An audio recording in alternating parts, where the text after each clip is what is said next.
Welcome, everyone. Can you hear me okay? All right. My name is Greg DeMint. I'm director of the Center for Teaching and Learning Excellence, and I've really been privileged and honored to be a part of a Library of Congress grant that is sponsoring this talk. And I work with Raquel Chiquillo and Jennifer Fuentes and Fabiola Vaca Toledo, and she was instrumental in inviting Jasminne today. Unfortunately, she couldn't be here, so I'm going to introduce the speaker to you today. It seems like a number of you already know Jasminne, but I did want to say a few things about the Story Map project. This is really about centering Afro-Latino voices and culture. But it's also about storytelling more generally and helping students in their sense of belonging and giving them sort of mechanisms for learning. So we're using ArcGIS software to create these story maps as a way to learn about storytelling, but to tell stories. And so, today is all about telling your story, which is great. So I'll go ahead and I'll say one more thing. We do have a showcase on the 19th coming up where you'll get to see some of those story maps. Faculty and students have been creating those here at UHD. They've been coming up with really great stuff. It looks really nice. So I hope you will come out to that and get to see some of what the students and faculty are creating. Jasminne Mendez is a best-selling Dominican-American poet, translator, playwright, and award-winning author of several books for children and adults. And you can see she has some books in the back if you haven't gotten a chance to see some of those. Her debut middle grade novel in verse about a young swimmer diagnosed with juvenile idiopathic arthritis, Anyana Del Mar Jumps In, was released earlier this year. And I'm sure she'll tell you more about some of the other things that she's been working on. So, Jasminne?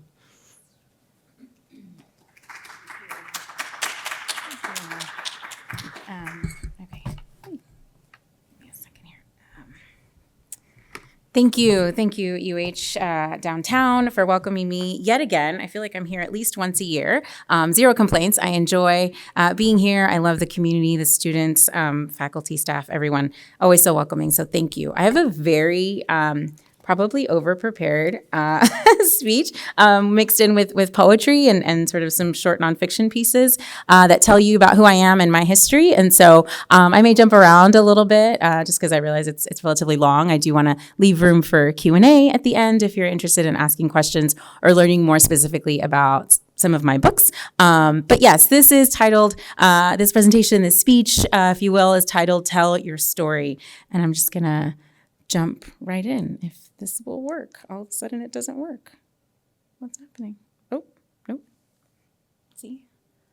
It was literally working just fine 5 minutes ago. There we go. Okay.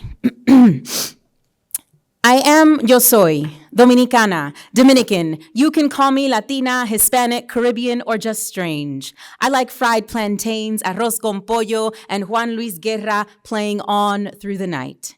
I like to dance, sing, and understand that unless I'm in my own country, I will be labeled everything but what I really am, a Black Dominican. Left, right, left, right, left. I am a military brat. Yes, Father, Padre mío, I promise to do everything to serve and protect my country. I am from here and there and everywhere all at once. I lack stability and crave mobility, constantly changing, constantly moving, constantly leaving and losing friends. I'm Black and I'm proud, but what I lack is a shroud of dignity to stand up and destroy your ability to categorize me into another statistical minority. I am Black and I am proud, and I don't need you to define me. I am a lapsed Catholic. En el nombre del Padre, del Hijo, y del Espíritu Santo. I believe in one holy Catholic and apostolic church. I believe in abortion, birth control, gay marriage, God, Jesus, and reincarnation. I acknowledge one baptism for the forgiveness of sins, and I acknowledge that no one is perfect, and I accept everyone for who they are and what they believe, gay, straight, bi, pan, trans, man, woman, and child. But lead me not into temptation, and I will follow all 10 commandments. En el nombre del Padre, del Hijo, y del Espíritu Santo. Amen. I am still a child, wanting to be a woman and only growing up to be confused. I want to play with Barbie and Ken, but now Barbie has lost her head, and so have I. I will always be a girl, but I was not always a woman. I am a student, a teacher, a learner, and a giver. I am what most people are afraid to be. I am someone who is okay with having more than one identity. I hope and yearn for things to be. I love and accept those around me. If I cannot tell you distinctly where I am from, it is because I am everyone and from everywhere. I am that and much, much, much, much, much, much, much, much, much, much, much, much more. I am, yo soy, I am, yo soy, la reflexión de mi madre. I am, yo soy, a reflection of my mother. As an Afro-Latina, first-gen daughter of immigrants, I often find myself at the intersection of race and ethnicity, trying to build bridges and make connections between communities. I love where and who I come from. I love who I've become, who I am, and who I've been, which includes being a K-12 educator, a college professor, an actress, a director, a writer, a playwright, a mother, a wife, a daughter, a sister, an activist, and a chronically ill disabled woman and patient advocate. I take pride in my various identities, and I encourage others to embrace their intersectionality and to tell their own stories with pride and persistence. For far too many of us have been silenced for far too long. Too many of us have been told our stories and our lives don't matter for too long. So I teach for writers in the schools. I've done that for many, many years. And I'm a bilingual teaching artist. So I go in and I teach creative writing courses to students. And I often, and still do, I've learned a little bit now, but I often get strange looks, when I go into these bilingual classrooms and I speak my Spanish. Not just because I'm Black and speaking Spanish, but because my Dominican words are often different than what the majority Spanish-speaking population here in Houston, Texas are used to hearing. And so, students will look at me and sometimes not understand the words that I say. But again, this was early on in sort of my teaching career in the Spanish classroom, bilingual classroom here in Houston. I've now learned all the many words that different students use for all the many different things so that I can be understood. But it's taken a long time for me to also realize and embrace the fact that my Spanish isn't wrong, because there is a narrative around this idea that Dominican Spanish or Caribbean Spanish is wrong or improper, and it's not wrong.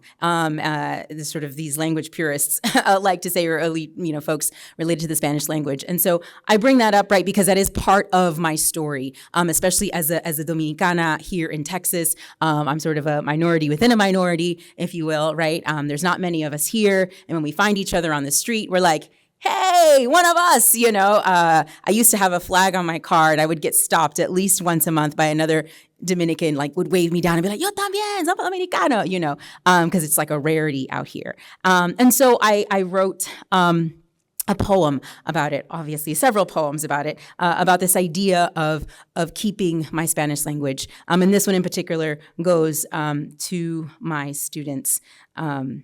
And it's an abecedarian, which means every line of the poem starts with the next letter of the alphabet. So it goes A through Z. At the beginning of each school year, as a bilingual creative writing teacher in Texas, I have to stand in front of a classroom bustling with Spanish-speaking students to defend my Dominican Spanish, because their eager Spanish-speaking tongues from other Spanish-speaking countries forget that not all Spanish-speaking gente living in El Norte or America or Texas or Houston are from Mexico or Guatemala or El Salvador. I try to inspire them with visions of hammocks hanging between palmas and jacaranda trees blooming all year long. We practice words like guagua and quisqueya. I tell them my avocado island is ripe with chinola and cacao, and in the street, language bounces buoyant from our tongues to the trumpets in our merengue. There is no slow talk, slow down, or slow Spanish. Somos negritos come coco, and there is always somewhere else to be, even in our mouths. Often, I explain, my tongue wants to roll out of breath a pilon pressing plátanos for mofongo before the meat gets tough. Quizás you won't understand me, I say, but quisqueya is bold, red, a mocking hibiscus flower growing abundant, blue mouth waves surrendering molasses for yemaya, where the sun opens una flor de mantequilla as taínos and tambores mark the beginning and end of time. It is un chin de habichuelas con dulce, un poquito de arroz con leche, and a vámonos pa la playa, primo wave after a que lo que, tigre smile. Every year, when I begin to speak my Spanish to little boys and girls named Joaquin, Guadalupe, and Xochitl, they stop, turn their ears towards the distant country of my Spanish and ask, "Y maestra, ¿por qué hablas así?" And I always begin by saying, because my zafacón de basura boca is filled with words I can't throw away, even if no one else wants them. Thank you. Thank you. That's fine. I love the languages I speak. I speak Spanish, English, Spanglish, Dominican, Texan, Tex-Mex.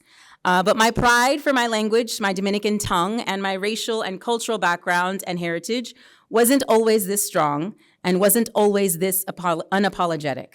It took time, age, wisdom, and many difficult experiences for me to finally accept, love, and embrace who I am and who I've become. And to that, before I go into this short creative nonfiction piece that I wrote that is in Islands Apart, Becoming Dominican American, I'm always very frank and open in saying that I had to sort of deconstruct my own internal anti-Blackness, my own internalized racism, because growing up, I was not Black. I did not see myself as Black at all. I was told by my parents, by my friends, by everyone around me, no, you're not Black, or you're not really Black, you're Black and something else, right? So my own Blackness in many ways was stripped from me as and my identity. And I think in some ways what they meant to say was I wasn't African American per se culturally, because culturally and ethnically I very much identify with my Latin heritage, my Dominican side, merengue, the dancing, the food, the music, the culture, all of that, the language. And so it wasn't until my late 20s that I started calling myself Black and owning it and saying, no, yes, I am, and really thinking about how I moved in the world as a Black woman and what that meant, despite sort of seeing, and I mean, my dad is very Black. That was, sorry. So, right, that's my family. That is us, right? But this idea that somehow we were separate from this notion, or this American notion of Blackness, right? And so I started really interrogating where that came from. And my later work in Night Blooming Jasminne and City Without Altar really seeks to better understand where my own anti-Blackness comes from, where it comes from in the Dominican community, tracing it back to the era of Trujillo and colonization, Spanish colonization, and this trying to separate ourselves from our African heritage and from our Blackness, right? This idea of if you marry someone lighter skinned, then you're purifying the race. Queremos purificar la raza, right? To better the race, to lighten the race. And so then just even taking that marker of Blackness away from my identity, which is even on my birth certificate, right? It says Hispanic under race. There's no mention of my Blackness on my birth certificate. And so me having to really re-embrace, right? First starting with my natural hair, no longer straightening it, calling myself Black, right? Identifying racially as a Black woman, realizing that I move in the world as a Black woman, that my father his whole life, or at least here in the States, right, has moved, and my brother as well, all of us as Black people, our Blackness is first before we call ourselves anything else, right? This is what you see. And so this essay was sort of one of those moments where my dad, in not so many words, was trying to tell me that, but I think he himself had not necessarily fully embraced his own Blackness as a Black man in America, right? Coming from the DR, where everyone is our skin color or darker, it's sort of a transition, I think, to move into that space, and so. This speaks to that. Also, because I grew up as a military brat, mostly in the South, and back then, in the 80s and 90s, you were either Black or you were white, or you were like maybe Mexican, but you were clearly Mexican, looked a certain kind of a way, right? Versus what I brought to the table was this little Black girl with curly hair that spoke Spanish. People didn't know what to do with me. I mean, they still don't, but So this is titled English as a Second Language. The South. We lived in the deep South until I was 12. I was born on the east side of the Mississippi River in Alabama. I spent grade school at several different Army-based towns, 3 years in New Lano, Louisiana, and 4 years on the border of Clarksville, Tennessee, and Fort Campbell, Kentucky. Aside from our brief stint in Germany, we always lived in the Deep South. Somehow, despite our varied shades of dark and darker, we were always Dominican. No one said anything about us being Black. We ate plátanos and arroz con leche, Mommy put rolos in my hair. I learned to dance bachata while standing on my father's toes. We celebrated Nochebuena with pernil and Mama Juana, the Dominican national liquor, and we always spoke Spanish at home. It was 1988. We were living in Ulano, a place where bilingual education and ESL classes were a thing of the future. In Ulano, you were either Black or white, and everyone spoke English. We fit into the category of Black. I went to school speaking only Spanish. The English of my teachers and classmates sounded at times soft and soothing like a bolero or a ballad, other times like a broken cuckoo clock, loud and aggressive. I understood their inflections and intonations, even if I couldn't grasp the meaning of their words. The idea of anyone speaking anything other than Spanish was so foreign to us that during the first parent-teacher conference, my kindergarten teacher asked Papi if I was deaf. She was a young white woman, probably born and raised in Louisiana herself, with a kind smile and good intentions. When she asked Papi if I was deaf, he cocked his head to the side, wrinkled his brow, and in his own cracked and rough English said, "No, why do you ask?" "Because I speak to her and she just stares at me. I mean, she doesn't cause any trouble, but she never answers my questions. She just stares at me." The rookie kindergarten teacher could not make sense of why a little Black girl was not able to speak or understand English. Papi laughed. No, she's not deaf. She just doesn't understand you. She doesn't speak English." "Oh, well, what does she speak?" "Spanish." "Oh." Papi laughed once again and told her not to worry. He was confident I would pick up the language easily, just as he had, and that he and my brother, who was already in second grade and fluent, would practice with me at home. He was right. I did learn English right away. By December of that school year, I was as fluent in English as any other kid in my class. The words and the sounds no longer ached in my ears or stumbled on my tongue. After Louisiana, we were stationed in Nuremberg, Germany for 2 years. However, I didn't learn German because we lived on a military base, where we went to an all-English language school with other American military brats. Whenever we were adventurous enough to travel off base, German words sounded like fireworks against my ears. It was rough and scary and reminded me of the World War II movies I loathed. I wanted nothing to do with German. After our brief stay overseas, we were transferred to Fort Campbell, Kentucky, close to where my parents bought a house off base in Clarksville, Tennessee. By then, I was headed to middle school. In the 6th grade, I decided I wanted to learn how to play the alto saxophone. I had grown up watching The Simpsons, and Bill Clinton was president at the time. I wanted to be just like Lisa Simpson and Bill. Intelligent, great people. But learning to play that instrument was not as easy as I had expected. The stray black shapes placed on the page were a foreign language to me, much like English had been and how German always was. The notes were translated into letters I understood, E, G, B, D, F, and into phrases I could repeat on command. Every good boy does fine. Yet my ears could not distinguish the different notes. What did the keys on my sax have to do with the circles and lines that dripped up and down like black wax on the page? I could make the sounds on the sax that made sense, but I wasn't really making music. I used my diaphragm to blow out forced staccatos and belabored half notes that dragged on too long or were cut too short. I filled the spaces of my brass sax with flat whole notes that would just decrescendo simply because I lacked the confidence to play with vibrato and strength. For the first 3 months, I fine-tuned the art of faking it. I listened to those around me for when to stop and when to pick it back up. I labeled the notes on the page with their corresponding letters and followed along, like watching a foreign film with the English subtitles on. I read above the notes, but failed to look at them. And then in the end, the notes rested on the page like migrating birds on a wire, interesting to look at, but meaningless to me. It took me 3 months to learn how to read sheet music and play the sax, just like it had taken me 3 months in kindergarten to learn English. I worked hard at both because I wanted to fit in. I wanted to be a part of the club, the I'm an American club, the band club, the I promise I'm just like you even though I'm Black and speak Spanish club, the I'm normal like everyone else club. I needed to speak English and to learn to read music because I needed to feel included. I needed to feel like everyone else. Language was the only way. I decided at the age of 11 or 12 to try to understand why I was not allowed to speak English to my parents. I knew Spanish was my first language.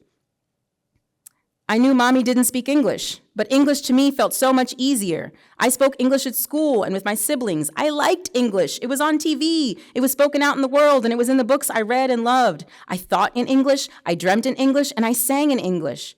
I wanted to speak English with Mommy and Papi because I knew more words in English. I even felt in English. I did not know the Spanish words for ostracized, bullied, and melancholic. My 11-year-old vocabulary in English far exceeded my conversational Spanish, and I couldn't understand why this language was forbidden with Mami and Papi. My brain had to think and work in 2 languages just to be heard and understood. I had to translate for Mami at the store, ¿cuánto cuesta? At the hairdresser, dile que no me gusta. And at the mall, dile que quiero un tamaño más grande. This chore alone was exhausting. If they only would have learned English and we all spoke it at home, then everything would have been easier. So I asked Papi in Spanish one day, why do we have to keep speaking Spanish at home? In America, everyone speaks English. He was sitting in his recliner, a book propped on his lap as usual, and a cold beer in his hand. He was still partially dressed in his uniform, wearing his brown and green camouflage pants and his chocolate-covered undershirt stained with sweat. He wrinkled his forehead and narrowed his eyes, but he smiled. Then he looked at me from above his reading glasses. Like a parent repeating step-by-step instructions to a small child for the 3rd time, he said, when you go into an interview for a job, knowing Spanish will be your advantage because they will need you. He closed his 300-page book and sat up, shifting his weight onto his elbow and straightening his palm so all of his words could flow through his hands. Having a degree will not be enough. His hand hacked at me sternly. Being bilingual te va a ayudar. His eyes traced my body up and down, left and right. He pointed at me with his calloused, ashy finger and proclaimed, in order to compete with others in this world, tú tienes que hacer más y saber más que ellos. It's the only way, he said, que vas a poder progresar en este mundo. So if I want to get anywhere in this world, I have to know more and be more than other people. I assumed he said it because I was Latina. Because after all, he didn't say anything about being Black. But whatever the reason, it didn't seem fair. Thank you. Yes, that one. Thank you. Yes, you can.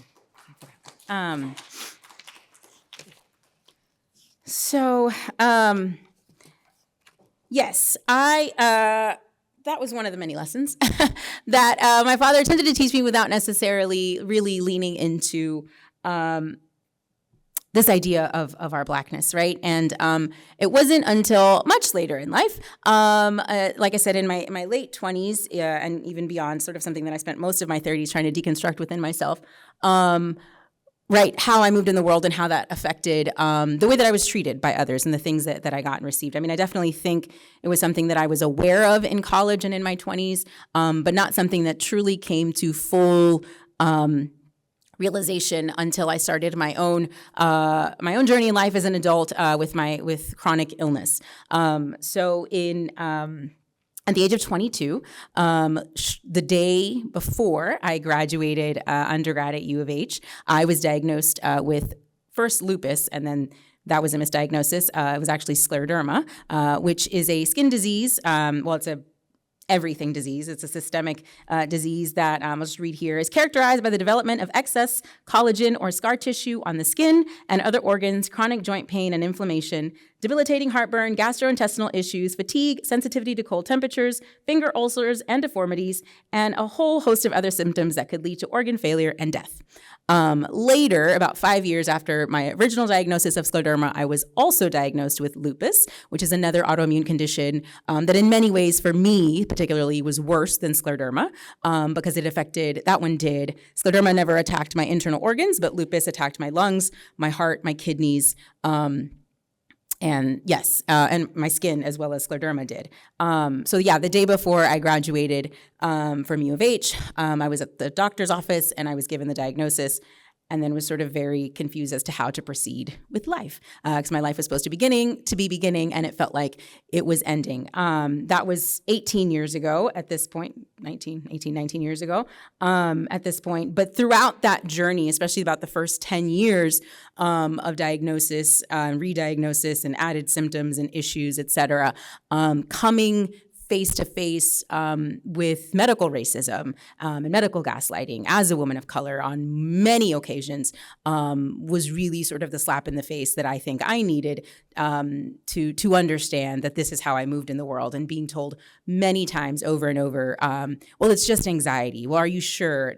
After giving a history of my heart issues, and folks saying that I was overreacting or just seeking pain meds, or is it really that bad? Are you really in that much pain, right? This idea that Black people experience pain and to less degree, or that we can handle more pain than other people, and not getting the treatment that I needed in the time that I needed it. I've been lucky that, since my first diagnosis, I now have a wonderful team of doctors who do believe me and who do advocate for me and who won't let me suffer unnecessarily. But I think it took so many of those different experiences for me to really understand that is how I moved in the world, especially as a Black woman in Texas, right? And sort of the implications of that.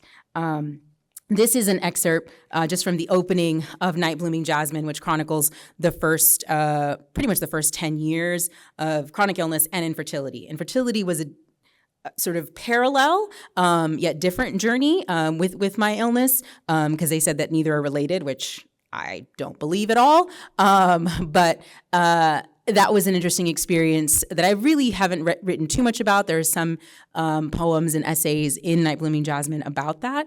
But I will say that one of sort of the more interesting, for lack of a better word, experiences was walking into a fertility clinic, and they have a giant sort of cork board of success stories, and it's nothing but white babies on there, right? And so knowing that in many ways I had a certain amount of class privilege and economic privilege to even be able to afford to pursue fertility treatments, because knowing that many women of color, Black women, Latina women, do not have access to that financially, right? Because our country doesn't, or at least the state, doesn't believe that it is healthcare, even though infertility is a disease by medical terminology, right? And so anything that you do to try to get pregnant has to come out of pocket.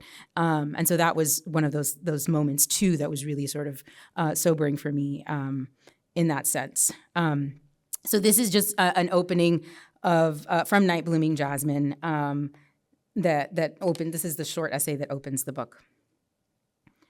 I don't know if I have the words I need to tell you everything I want to say. I don't know if I have enough creative impulses to get it all down on paper and truly convince you of my story. I don't really know where any of this is going, but I remember having dreams once. I remember believing in the impossible. I remember being someone else once.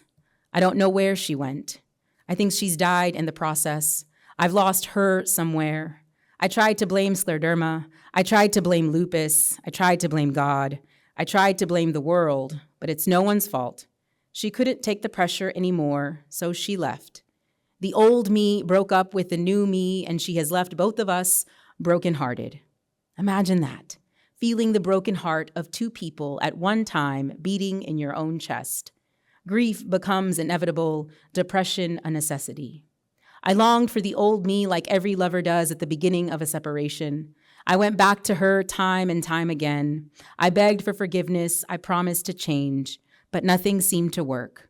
I spent hours and hours reliving her dreams, trying to believe in them again, but she and the dreams kept slipping away.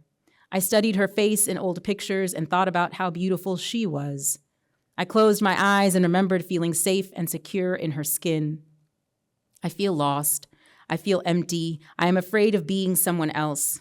I had grown accustomed to her routine. She and I had wanted the same things before, had laughed at the same things before, believed in the same things before, and yet, like every sad love affair that comes to an end, she left because what she needed and what I could give her no longer fit. And the new me is left holding the shattered pieces of a broken heart that doesn't even exist. Back then, I truly had no idea where life was going to take me next, or even what kind of life I would be able to live. But I was still determined to live. After graduation, I decided to enter the classroom and become a theater teacher, because if Broadway was out of the cards for me, I at least had my backup plan to rely on. But teaching while in debilitating pain and with an unpredictable chronic illness is not easy. And for over 5 years after diagnosis, I started and left many teaching jobs, was in and out of hospitals, and dealt with many symptoms, and sent me to numerous specialists, doctors, acupuncturists, and wellness gurus who promised to cure me with teas and tinctures, but nothing seemed to be working, and my chronic illness made it hard to work in the ways I wanted. Then, in the summer of 2012, I was back in the hospital, this time for near heart failure. At 27, I was rushed to the ER with over 25 ounces of fluid around my heart. At 27, I almost had a stroke. I spent 5 days in the heart and vascular ICU of Memorial Hermann, and shortly thereafter was diagnosed with a second autoimmune disease, lupus. For the next 5 years after that, lupus would debilitate me more than scleroderma ever had. Lupus attacked my heart, my lungs, my skin, and my kidneys. I lived with chronic pain, fatigue, rampant inflammation, and was in and out of the hospital for months. I experienced medical racism and gaslighting from nurses, doctors, technicians, and surgeons. In order to gain any respect from them as a patient, I immersed myself in the language of medicine and my various conditions and began to speak their language of medicine. Their language using words like pericardial effusion and nephritis, and that was when I was finally taken seriously. It was my love of language and words that saved me multiple times when doctors and nurses tried to turn me away from the ER. And it was by turning to poetry, to books, and to my writing that I was able to cope with the emotional distress of it all. Because even though I had not yet found writers who were writing about illness the way I wanted to, there were writers who had found ways to express themselves in ways that I could relate to. The writers I have come back to time and time again, despite whatever difficulties life has thrown my way, are women writers like Toni Morrison, Julia Alvarez, Lucille Clifton, Esmeralda Santiago, and my first and probably greatest literary influence, Maya Angelou, who wrote one of my favorite poems. In her poem, Still I Rise, Maya Angelou wrote, "You may shoot me with your words, you may cut me with your eyes, you may kill me with your hatefulness, but still, like air, I rise." I come back to this poem and to her words time and time again because I, like Angelou, try to rise each and every day, even when it's hard. Not always because I want to, but because I have to. I rise for those who cannot and did not have the ability to do so. I rise so future generations can rise higher. I rise because I have a story to tell, and I know my story matters. My life matters. Not because of what I have done or will do. My life matters simply because I exist, because I am here and have survived. Because after all, what choice do I have? No, thank you. That was, I'm gonna skip around a little bit. So one of the things that I talk a lot about, and one of the reasons, folks ask me, why do you write? Or what inspired you to write or become a writer? I feel like I've always written. I've written since I was like in third grade, short stories, little musings. For a while, in elementary school, I was obsessed with like ending holidays. So I had a series of like, and then there was no more Christmas. Then there was no more Valentine's Day. It was like, an elf died and there was no more St. Patrick's Day or something, and I'd write all these stories and give them to my dad and all these things. And then in middle school, I was the angsty teen who had hated her mom and all these things. And I was writing all these like angsty teen poems in my journal. And it was in middle school that I was introduced to Maya Angelou and Langston Hughes. I mean, those are sort of like, if you're going to read Black authors at any point, especially in the South, like that's who they're going to make you read, right? And it was great because it was the first time, again, even though I didn't identify as Black necessarily at that time or African American, I saw myself in their works. And it was, aside from Edgar Allan Poe, it was really the only poetry I like understood because other poems just felt too heady in many ways. And I remember the first time, so I wrote an essay about this in Islands Apart as well. I saw Dr. Maya Angelou speak when I was about 12 years old in Clarksville, Tennessee. She had just been the inaugural poet for Clinton, I believe. And she came to Austin Peay State University. And my dad got 4 tickets. My mom stayed home. It was me, my brother, my dad, and my sister.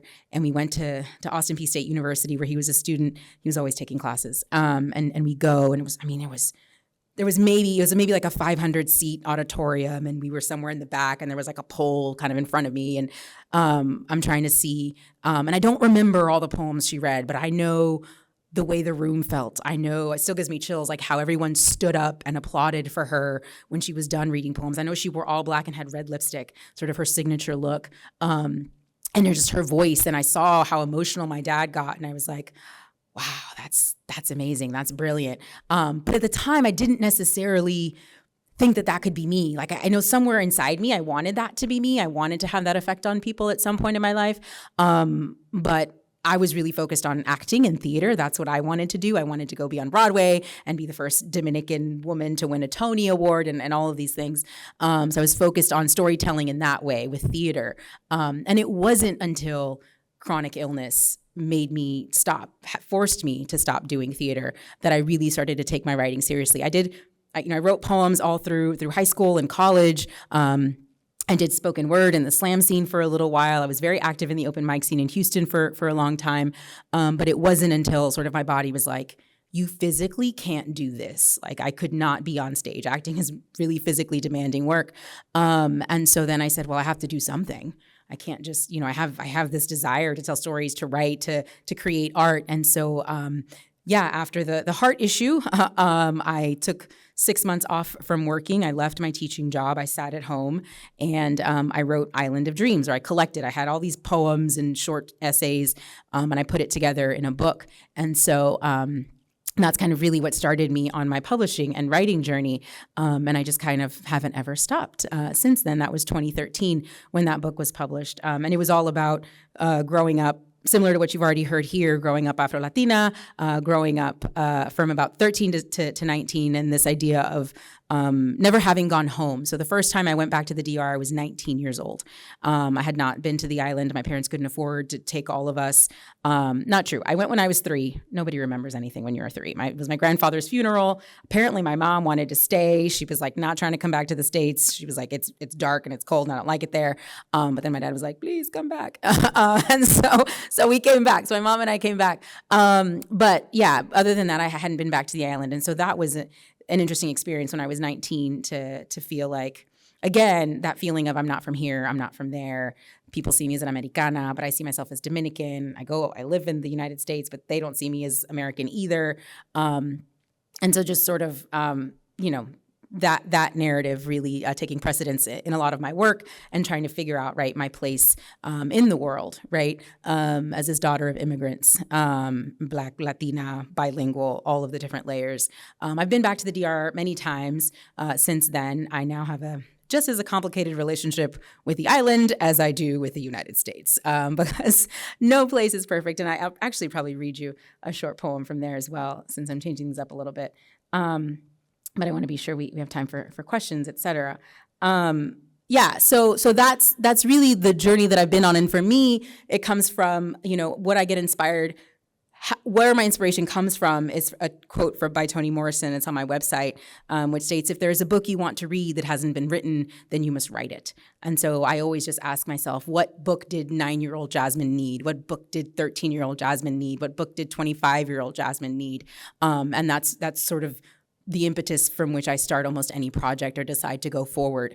And now it's also kind of expanded to, right, what do other little Black Latina girls or women need that maybe is not on the shelves? And how can I tell that story? Or how can I use my experiences to create a story that will make them feel seen, which is how Aniana del Mar happened.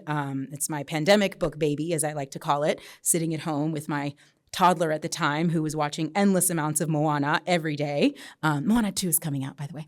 We're very excited at our house. But it's about this young girl who lives in Galveston, young Dominican-American swimmer who lives in Galveston and gets diagnosed with juvenile arthritis. Now, I don't have juvenile arthritis. I was diagnosed later in life with other autoimmune conditions, as I've mentioned. But while I was going through my initial diagnoses, books are a place where you're supposed to find solace and connection and feel like you're not alone in the world. This was pre the days of social media really being big. This was pre the online community forums. And I just felt really alone and lost and confused. And everything that I looked online basically said, you're going to die in 6 days, with this illness.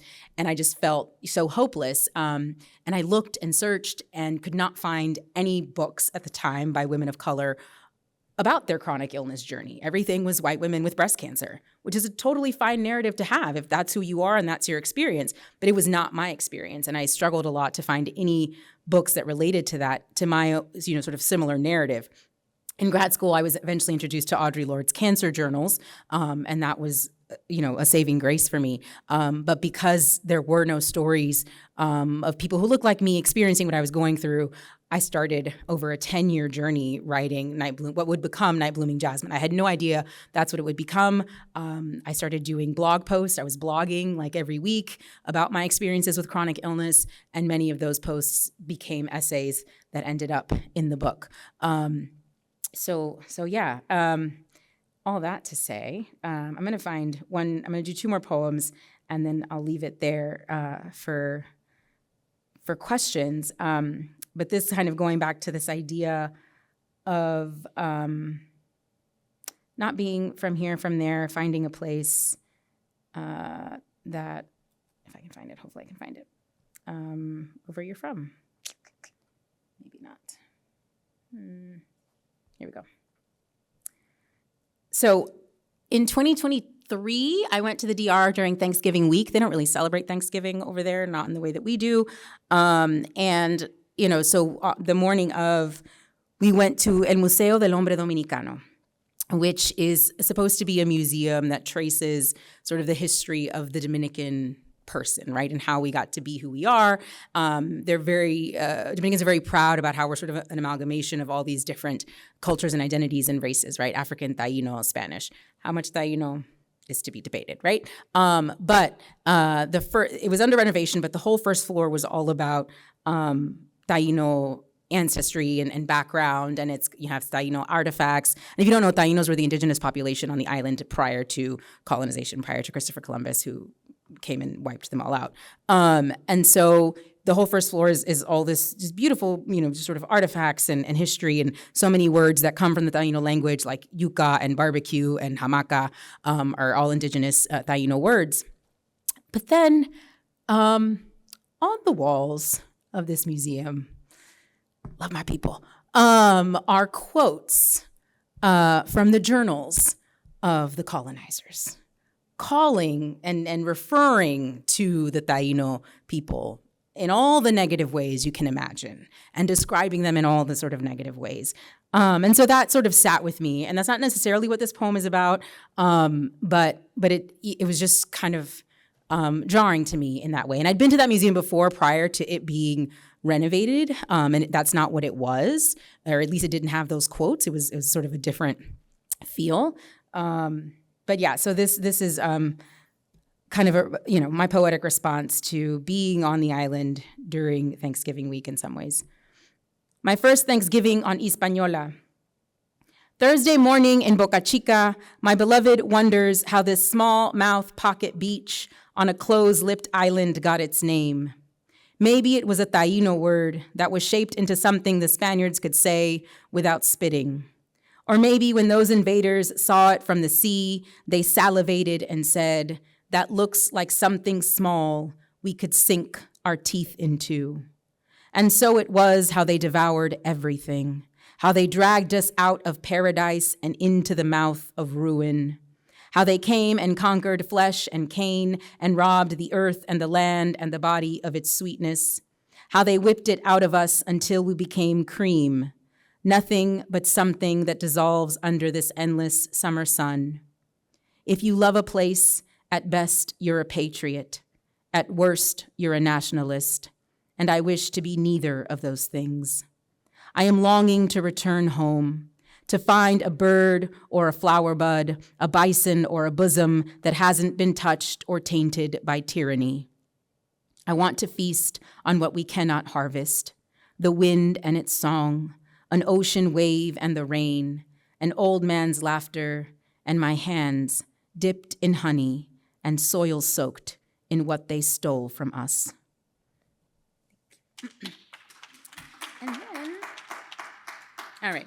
And then just to end, sort of a loop back around to language. I love telling this story, and this was the inspiration for my one picture book that's out right now, Josefina's Habichuelas, which is about a young girl, there we go, who learns to, it's the one in the corner, who learns to make a traditional Dominican dish that we eat only at Easter. Why? Nobody knows. Trust me, I tried to do the research. Nobody had answers. Couldn't find it online. No one knows why we make this dish, where it comes from. But it is sweet cream beans, habichuela con dulce, It is, we eat it during Easter. We only make it in Easter. You're only really allowed to make it in a giant pot to share with everyone. It's kind of like our version of tamales at Christmas, although we have our own tamales. What do we call them? I don't eat them, so I don't remember what they're called. Anyway, ours are made with plantain husks, not corn husks. So one of the difficulties I had when I first got to Texas was ordering beans at Mexican restaurants, because my word for beans is habichuelas. Everyone say it with me, habichuelas. Isn't that beautiful? Frijoles. I mean, you know, they're both kind of weird words, right? No, habichuelas versus frijoles. So it still doesn't feel right coming out of my mouth saying frijoles, but I have learned, you know, to go with the times and say frijoles when I need to. But I believe in habichuelas. And you know, after I had my daughter, I say that she speaks 3 languages. She speaks Spanish, she speaks Dominican, Mexican, and English, because she has to know the different words for things. Although my husband and I fight, because he's Mexican American, quite often about, you know, what she's going to learn to say. I'm like, she's going to learn all of it. So this was sort of my response to having to adjust and change my Spanish language to be understood here in Texas. And so I took the word, again, being as my husband is Mexican American, I'm Dominican American, frijoles and habichuelas, and I made a new word, frijochuelas. And that is the title of this poem, this last piece, frijochuelas. Dear Texas, little Mexico, please don't take my Spanish away. Yo hablo español. I speak Dominican. Rolled R's and missing S's punctuate every loud "como tú ta" that is thrown against your ears when you ask me once again, ¿Qué dijiste? What did you say? As if a Mexican and a Dominican spoke 2 different tongues. So I've learned to adjust for you, slow down for you, elongate the vowels, articulate accents, and staccato every consonant like a mariachi trumpet for you. Replace my childhood language with words that won't ring in your ears like dropped bombs and try to fit in for you. Guineo is a plátano is a plátano. Bizcocho is a pastelito is a tamal. Salsa is not the fire in your hips, but flames that burn your lips and tickle the back of your throat. Ahorita means now instead of later, and I drink horchata instead of morir soñando through a popote and never a calimete. But please, dear Texas, little Mexico, don't take my Spanish away. Because it echoes in my teeth like the last thump-thump of conga drums in a merengue. Because it bounces in the mouth like a bachata and not a bolero. Because the words bubble on my tongue like a steaming sancocho on a sweltering summer day and make me feel full. Jargon, like guachiman, zafacón, and pollina, melt around my gums and sit like impacted wisdom teeth I refuse to extract. Yet you spoon-feed me pinche elotes, sopapillas, and raspas that collect like unwanted cavities when all I want is maíz, yaniqueque, y un maldito frío to brush my teeth with. This Spanish is the legacy of my grandfather, the conversations I will remember with my grandmother, and the only estate my Mexican children will ever inherit. Because their Nana Rosario will cook arroz con habichuelas and call it kindness. And their abuelo Mendez will stuff frijoles in a tortilla and call it love. While their father and I will invent a new, decolonized virgin language, put it in a pot, name them frijochuelas, and call it home. Thank you. All right. Awesome. Thank you. Yes. I don't know if there were, specific questions or. Okay, yeah, thank you. Hopefully that wasn't too. Anyone?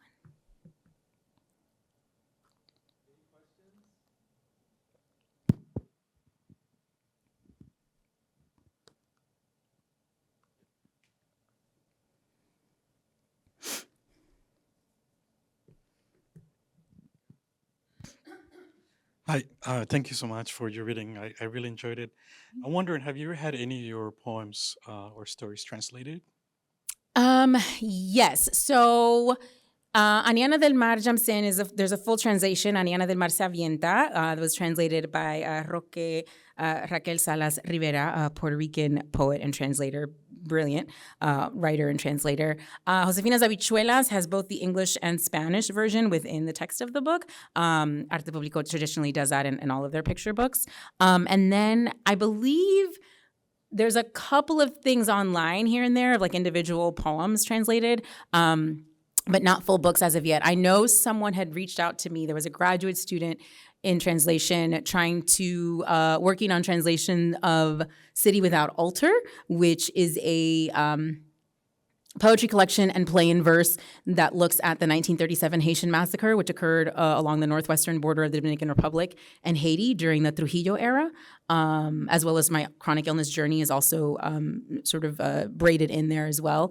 But I haven't heard back. That was a couple years ago, so I'm not sure if they actually translated it or not. But it was more like a class sort of project they were working on. Yeah. Thank you for that. Anyone else? Do you need it?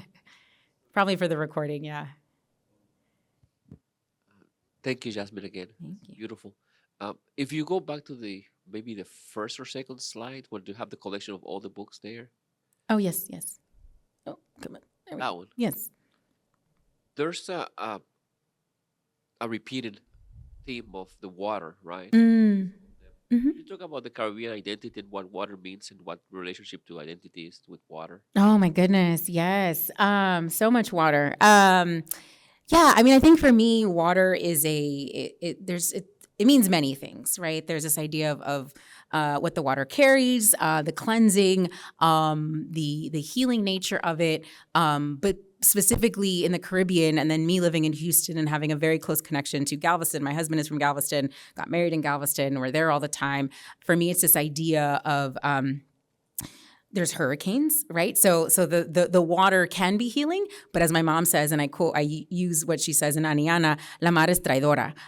There's this idea of you can trust the water and also not trust the water. You have to be very respectful of the water and the water that surrounds you. But also, right, you're thinking transatlantic slave trade and how we got to these islands, right? And all the things that the water carries and the bones and the stories and the history that live in the water, and how that I feel like continues to affect us today. But also for me, right, when I'm near the water, this sense of healing and sort of calm and peace that I have when I'm with the water. There's the Yoruba African religion and Yemaya and the water as God and goddess and what she holds and carries and what she can bring in, right? The life and the death and sort of that kind of juxtaposition, that dichotomy there. And just that, right? If I'm not really from here or there, then maybe I'm from the water, right? This in-between space, the space that is not of any land, of any place, and how we've gotten here, how I got here to this point, yeah?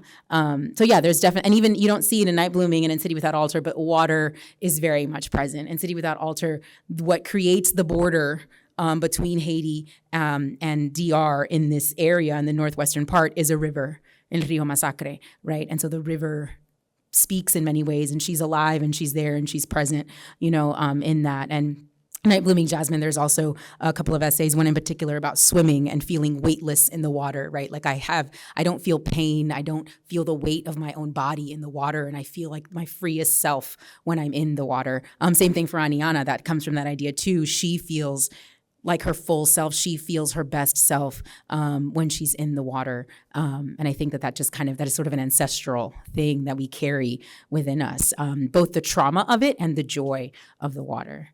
Yeah. Anyone? Yes.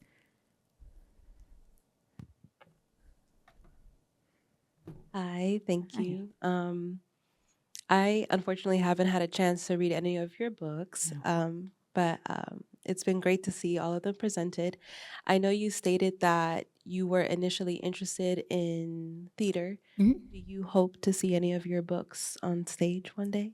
Yes, so I've seen. So A City Without Altar. There is the middle section is a play in verse, but there is an actual stage adaptation and version of it. I've seen it performed twice. Once in Portland, Oregon, and once at George Bush High School here in town. It was a beautiful performance, and I was in tears. Those high school students did an amazing job. I'd love to see it again performed. I just haven't had time to kind of like figure that out.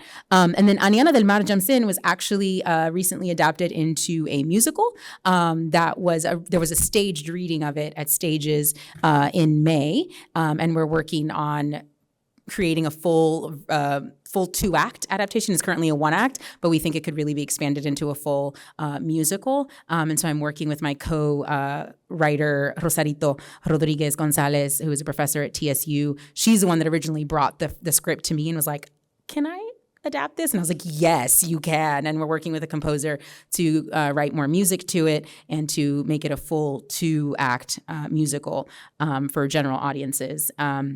So those two, yes, have had stage adaptations or are in the works of creating that. So yeah, I definitely still am involved in theater, just not as a performer. I do direct and work with Stages Theater in town as well. So yeah.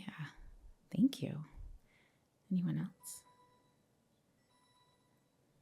else? I had a question related to your experience of medical racism, and I know you've infused this into the books in a way, and also maybe through some language you found solutions. I was curious about what that journey was like of getting to solutions for these things. Did you find it in traditional medicine? Was it like a functional medicine approach? And maybe that's a whole lot to No, yeah. I mean, I feel like it's a combo. It's very much trial and error. Right now, it's very well managed, thankfully, to sort of traditional functional medicine. I have a wonderful rheumatologist, Dr. Shervin Asasi, I thank him in literally every one of my books. He says I'm going to make him famous one day because he was a godsend when I needed one. And so through his treatment plans and as well as for a number of years, acupuncture and diet and sort of my own ways of things, trial and error, things that work and don't work, have been really, really helpful. The key to my health is no stress, which obviously is impossible in today's world. But the less stress I have in my life, the more my symptoms are very well managed. I'm also lucky in the sense that usually the first 3 to 5 years of both lupus and scleroderma will determine the trajectory of your illness, or where you can have like the sort of biggest deterioration and or like figure out what's going to happen. After about year 5 or so, typically, not in all cases, you can kind of be stable with the right, if you've had aggressive enough treatment, if you've had what you need to kind of get your body into, a stable enough place. I'm on like the least amount of meds that I can take in order to just stay where I'm at. I still have flare-ups. I had one this summer. We were concerned about my heart again because of the heat and all these things, right? And I was also going through a great amount of stress this summer. So I know that. So like I know like what I need to do in order to be able to be here with you all and be okay and not crash and burn tomorrow. But it is a combination of holistic medicine, right? A sort of natural medicine, as well as my doctors. I did the thing where I was like, I'm gonna get off on my meds. F everybody. And that was a horrible idea. 10 out of 10 do not recommend. We'll never do that again. I learned my lesson, as why I ended up in the Heart and Vascular Institute. So I still do yoga. I still try to eat right and well because gut health is very important to managing inflammation and all of that. It's a combo. And my doctor, luckily, he and I are now partners in my healthcare and not just him telling me what to do. And so we have these discussions. And rather than him telling me how much prednisone I'm taking, he asks me, what are you taking now? And so, because he knows that I do not like the prednisone. So we work on it together. Yeah. Thank you. Anyone else? Well, I think that's time. Thank you so much for your time. Thank you all. Thank you. And thank you all for attending. Thank you.